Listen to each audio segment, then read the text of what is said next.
Hello, we are reading Oliver Twist by Charles Dickens, and we are on Chapter 3 Running Away to London.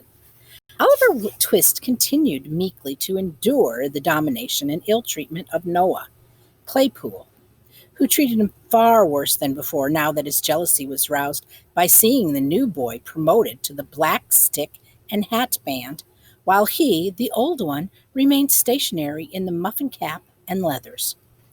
Charlotte also treated Oliver very badly. Mrs. Sowerberry was his decided enemy because Mr. Sowerberry was disposed to be his friend. Oliver was quite uncomfortable. Now there were three enemies to burden him and also the funerals to upset him repeatedly. One night at dinner time, Noah could not suppress his jealousy and decided to tease Oliver. Even though he knew Oliver's mother had died long ago, he asked, "Well, Oliver, how's your mother?" "She's dead," Oliver replied, and added, "Don't say anything more about her to me." "What did she die of?" asked Noah, trying to provoke him. Color rose to Oliver's pale face as he spoke. He breathed fast. His mouth and his nostrils moved curiously, and Noah thought he was on the verge of crying. But he was getting angry. "She died of a broken heart, some of the nurses told me," said Oliver.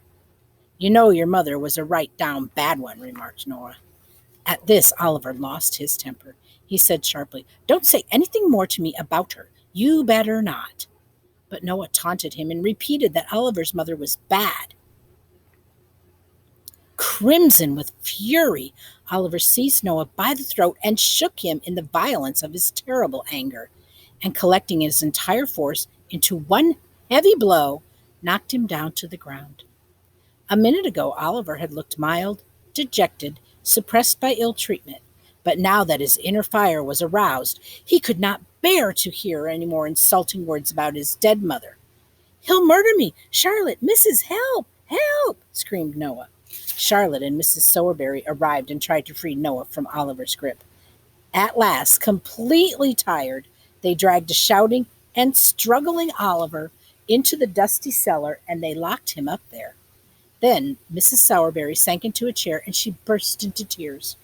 "Run to Mr. Bumble, Noah," she said, "and ask him to come here directly. Don't lose a minute. You can hold a knife to the black eye so as you run so it will keep the swelling down," she said. "A knife, that seems dangerous, right?" Noah ran toward the workhouse, and when he reached it, he burst into tears and sobbed out loud to catch the attention of Mr. Bumble. "Oliver, sir, Oliver has," and he breathed fast as he tried to complete his sentence. "Not run away," said Mr. Bumble. "No, sir. He tried to murder me, sir, and then he tried to murder Charlotte and then Mrs. Oh, what dreadful pain it is," Noah said, and he expressed a lot of pain and agony. Mr. Bumble picked up his cane and set his hat right, and then he started off to Mr. Sowerberry's shop, followed by Noah. The situation had not improved at the Sowerberry household. They heard Oliver kicking loudly at the cellar door. "You let me out!" shouted Oliver. "Do you know this voice, Oliver?" asked Mr. Bumble. "Yes," Oliver replied. "Aren't you afraid?" "No, I am not," Oliver replied with stern boldness. Mr. Sowerberry, Mr. Bumble was so surprised that he took a step back and he stared at Noah, Charlotte, and Mrs. Sowerberry, who all stood beside him. "He must have gone mad," exclaimed Mrs. Sowerberry. "It's not madness, ma'am. It's meat. You've overfed him. If you'd have kept him only on gruel, this never would have happened," offered Mr. Bumble.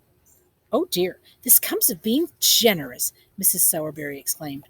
Soon Mr. Sowerberry returned, and when he heard and saw everything, he threw the cellar door open, dragged Oliver by the collar, and gave him a thrashing. For the rest of the day he was shut up in the back kitchen. For a long time Oliver remained motionless there.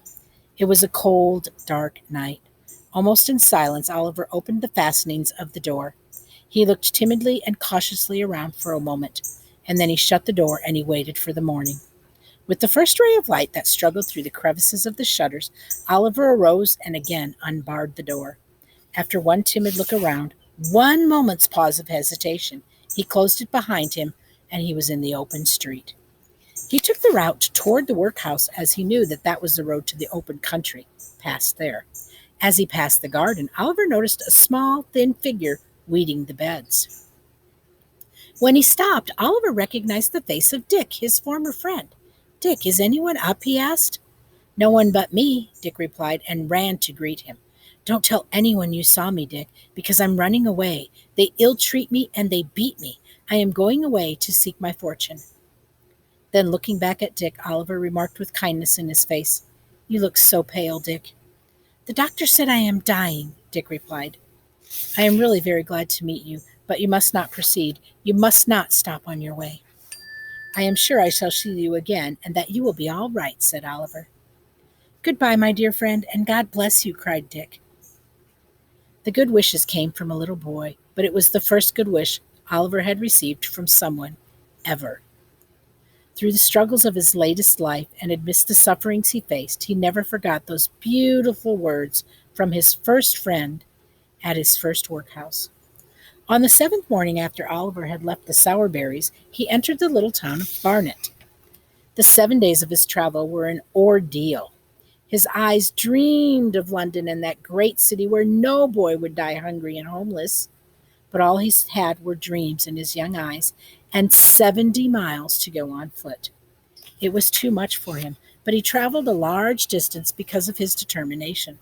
Sometimes he traveled with the help of charity and goodwill of fellow travelers. It was early dawn when he reached the small town of Barrett. As the sun rose, he sat upon a doorstep, a forlorn figure with bleeding feet, all covered with dust, tired, thirsty, and hungry. This is a pretty gruesome book. He was suddenly aware that a boy who had carelessly passed him by was now watching him.